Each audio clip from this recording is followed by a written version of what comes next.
I'm Kevin Freeman, and I have a 2-minute warning. You've probably been hearing a lot about critical race theory. Do you wonder what it means? Well, it's actually just another form of critical theory, which is a pseudo-intellectual attempt to define all reality, society, and culture in terms of power struggles, like the oppressor class versus the oppressed class. It really has its roots in communism. Karl Marx and Friedrich Engels developed the power struggle construct, but it never really took root in America. That's because we have upward mobility, and you don't have to stay in the class you were born into. And when the 1960s ended without a communist uprising, proponents of critical theory in the 1970s decided they needed a different approach. And that's when Derek Bell at Harvard and others chose to see the oppressor-oppressed argument framed in terms of race rather than class.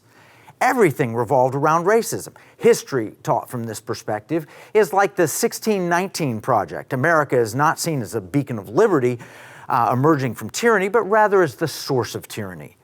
5-year-old children are being forced in school to judge one another by the color of their skin. Really? Black children are told that they're always victims and can never be successful in this evil, racist world. And white children are being told that they are the source of all evil in the world. None of that makes sense. But if you point out how inane and corrosive that line of thinking is, you're called a racist. Well, here's the truth. We need critical thinking, not critical theory. Critical thinking is defined as the analysis of facts to form a judgment. Here are some facts. America stands for liberty. We got some things wrong in the beginning, and the founders knew it, but America was not the sole evil of the world. Americans have fought and shed blood to end slavery in this country. Americans have also fought and shed blood to bring liberty around the world.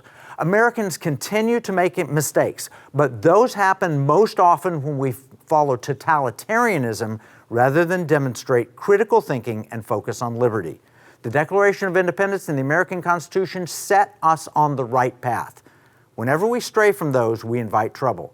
We have great episodes that expose the lies of critical race theory, including an excellent one with Dr. Ben Carson, episode 150, and David and Tim Barton in episode 152. Learn more about all of these at economicwarroom.com. This is Kevin Freeman from the Economic War Room.